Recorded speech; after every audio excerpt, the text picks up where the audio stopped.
The summer of 1628 arrived in Stockholm with a heavy golden heat. If you stood on the docks near the Skeppsholmen Island, the first thing you would notice was not the salt air, but the sheer scale of the shadow falling over the water. The Vasa was rising out of the shipyard like a mountain of oak and gold. It was a vision of Swedish imperial power made physical, a floating fortress designed to tell the world that the House of Vasa had arrived. On the shore, King Gustavus Adolphus watched the progress with the eyes of a man who saw ships as extensions of his own will. To the king, this was not merely a vessel for war, but a floating monument. He wanted grandeur. He wanted the terrifying elegance of a predator. The hull was being draped in hundreds of carved wooden sculptures, depicting Roman emperors and biblical heroes, all coated in layers of brilliant gold leaf that caught the Baltic sun. From a distance, the ship looked invincible. It was a masterpiece of timber and ambition. But as the crowds gathered to marvel at the gilding, the sheer mass of the vessel began to dominate the very landscape of the harbour. There was a sense of inevitability in its construction, a feeling that once this titan touched the open sea, the very tides would bow to it. No one on the docks, not even the king, could see the mathematics of disaster hidden beneath the beautiful, painted carvings. The maiden voyage felt less like a departure and more like a coronation, a celebration of a strength that was, in reality, built on a foundation of air and ego. Henrik Hybertson sat in his cramped workshop, surrounded by the scent of pine resin and the scratch of charcoal on parchment. His blueprints were a chaotic map of conflicting desires. As the master shipwright, Hybertson was tasked with a feat that defied the traditional logic of naval architecture. He was not just building a ship, he was building a king's dream, and dreams are rarely concerned with the center of gravity. The pressure began with the king's direct commands. Early in the design phase, the plan called for a single deck of heavy cannons. But Gustavus Adolphus wanted more.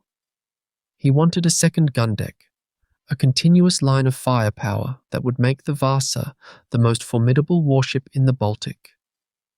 For Hybertson, this request was a nightmare of physics. Every new cannon required more timber to support it, more weight to carry it, and more height to house it. The tension in the shipyard was palpable. Hybertson knew that a ship must be wide enough to stay upright, but the king demanded a sleek, elegant profile.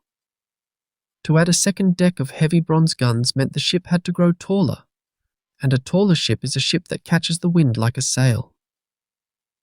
Hybertson found himself caught in a vice between the laws of buoyancy and the absolute authority of the crown. He tried to compensate by widening the hull, but the wood could only stretch so far. He was trying to balance art against engineering, and as the timber rose higher toward the sky, he began to realize that beauty and stability were moving in opposite directions. The atmosphere in the Stockholm shipyards shifted from creative tension to a heavy, grinding labor as the bronze arrived. These were not the standard iron guns used by most merchant fleets. These were 64 massive bronze cannons, cast in the heat of the foundry and hauled toward the docks on heavy sledges. They were beautiful, terrifying things, gleaming with a dull, reddish light that seemed to promise victory. As the workers began the grueling process of installing them, the true cost of the king's ambition became visible. The lower gun deck was a cramped, dark space, a logistical labyrinth where men struggled to maneuver the massive weights into place. Each cannon was a concentrated point of immense mass. As the first tier was secured, the ship felt solid, almost anchored to the earth. But as the second tier began to take shape, the imbalance became impossible to ignore. The weight was moving upward. Instead of the heavy ballast being concentrated deep in the belly of the ship, the heaviest elements were being placed high above the waterline. The shipwrights watched as the massive oak timbers groaned under the new load. The hull was being forced to carry a weight that was increasingly top-heavy, pushing the center of gravity toward the heavens, rather than the seabed. Every time a new bronze barrel was winched into place, the ship seemed to lean just a fraction of a degree further toward the dock. The foundation was being built, but the burden was becoming a weight the design could no longer support. The shipwrights watched from the muddy banks of the Skeppsbron as the assistants prepared their makeshift test. It was a crude method, born of necessity and a growing, unspoken fear. They gathered 30 men, all wearing their heavy woolen tunics, and lined them up along the center of the main deck. The goal was simple. If the ship was sound, it would ride the small swell of the harbor with a predictable, rhythmic motion.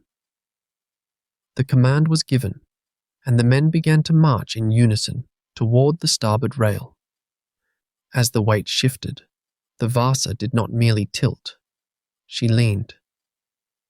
It was a slow, sickening movement, a heavy roll that seemed to pull the very air out of the lungs of the men watching from the dock.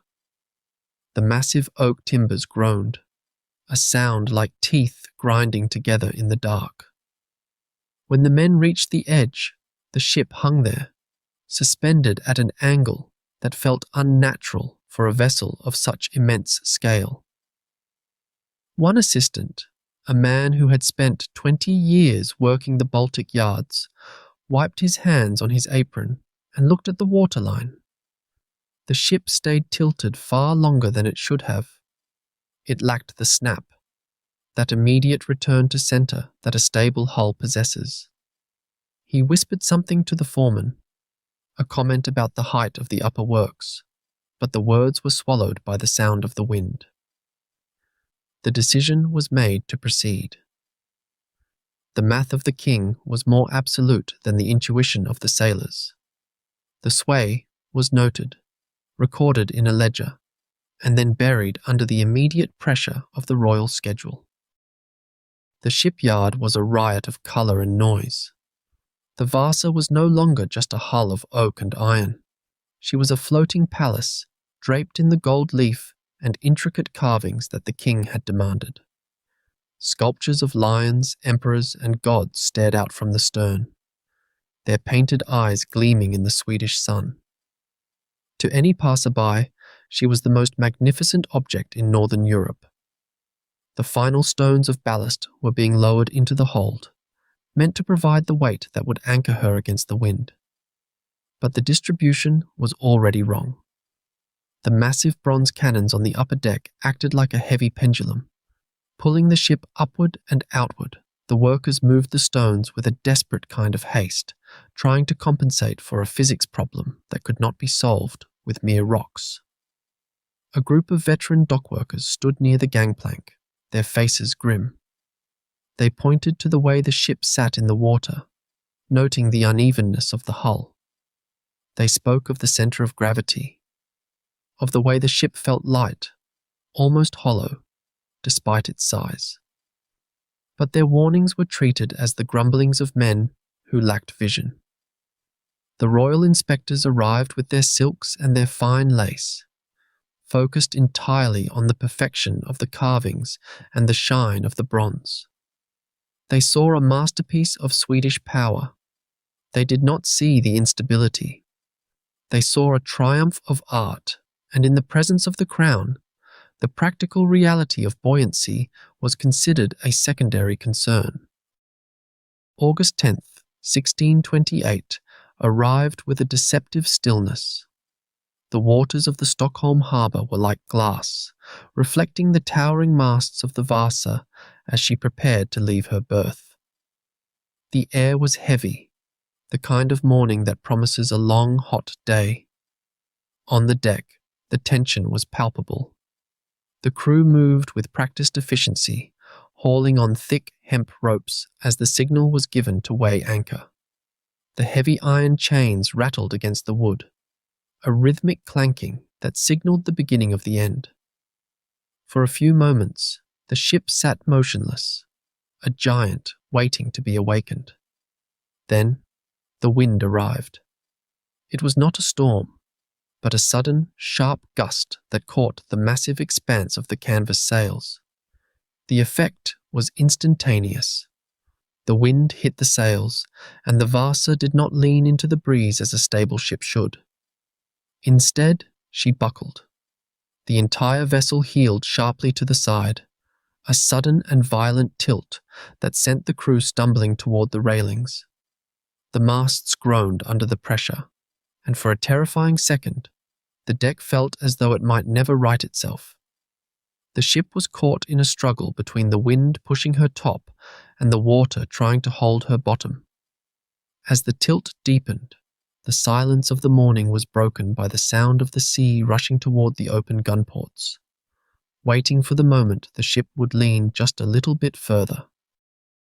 The tilt of the deck became a permanent slope.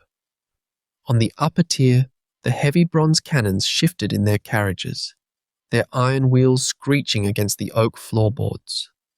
The sound was a violent, grinding protest that echoed through the hull. Then came the sound that every sailor fears more than a storm. It was the heavy, rhythmic thud of the Baltic Sea hitting the hull, followed by a terrifying roar. The wind had pushed the ship so far to the side that the open gun ports were no longer above the waterline. They were level with it. Water began to pour through the ports in thick, dark sheets. It did not trickle. It rushed in like a predator, swirling around the heavy guns and flooding the lower decks with impossible speed. An officer shouted a command to close the ports, but his voice was swallowed by the chaos. The men scrambled, their boots slipping on the wet, tilting wood. They clawed at the heavy lids of the gun ports, but the weight of the incoming sea made them impossible to move. The realization hit the crew as they watched the water rise around their knees. The ship was not fighting the wind anymore. She had surrendered to it. There was no sensation of the ship righting itself, no moment where the keel bit back into the water to pull her upright. Instead, the Vasa simply continued to lean. The center of gravity, weighted so heavily by the upper tier of cannons, had become an anchor pulling the ship toward its side. The pride of Stockholm was no longer a vessel. It was a sinking weight, and the sea was claiming its due. The end came with a sudden, sickening lurch. The bow of the ship, once reaching toward the sky, suddenly pitched downward. The deck became a vertical wall. Men who had been clinging to the rigging were thrown like ragdolls into the churning water. There was no time for prayer or for organized retreat. The Vasa did not sink slowly. She fell. The sound was a chaotic mixture of splintering timber, the screams of the drowning, and the massive, hollow gulp of air being displaced by the rising tide. As the hull broke the surface, a great plume of spray erupted into the air. For a few seconds, the ship was a frantic, dying thing, struggling against the weight of its own gold and bronze. Then, the water closed over the masts. The towering spars, which had been meant to catch the wind of empires, vanished beneath the grey waves with a final, muffled splash. A strange, heavy silence descended over the Stockholm harbour. The ripples from the sinking vessel spread outward in slow, indifferent circles, brushing against the nearby docks and the hulls of spectator boats. The bubbles rising to the surface were the only evidence that a catastrophe had just occurred. On the shore, the spectators stood frozen, their mouths open, watching the empty patch of water where a masterpiece had stood only moments before. The Vasa was gone, swallowed by the harbour in a matter of minutes, leaving nothing behind but the cold, churning wake of the Baltic. The Vasa did not rest on a bed of sand. She settled heavily into the thick, suffocating silt of the harbour floor. As she sank, the weight of the ship pressed her deep into the mud. burying her keel in the dark muck of the Baltic seabed. The water here was cold, quiet, and remarkably still. In the depths, the frantic energy of the sinking was replaced by a heavy, eternal calm. The Baltic Sea is a peculiar graveyard. Because the water is brackish and lacks the wood-boring shipworms that feast on wrecks in the warmer oceans, the Vasa found a strange kind of sanctuary. The oak timbers, the intricate carvings of lions and emperors, and even the heavy bronze cannons were preserved by the lack of oxygen in the silt. The ship became a time capsule, frozen in the moment of her failure. The gold leaf on her carvings remained, dimmed by the darkness, resting in a tomb of mud and salt. Slowly, the memory of the disaster began to fade from the streets of Stockholm. The tragedy was too public, too humiliating for the crown to dwell upon for long. The great ship that had failed to leave the harbour became a ghost story, then a footnote, and finally, a forgotten piece of history. For over 300 years, the Vasa lay in the darkness, a silent monument to an architectural error, waiting in the cold mud for the world to remember her name. The silence of the seabed was finally broken in the spring of 1961.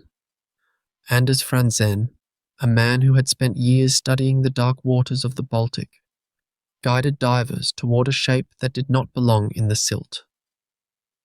When the lights of the submersibles finally cut through the murk, they did not find a pile of rotting timber. They found the Vasa. The ship emerged from the gloom like a spectre, her carvings of lions and soldiers still intact, staring back through the silt with sightless eyes. It was a moment of profound archaeological triumph. But as the recovery began, the triumph turned into a forensic investigation.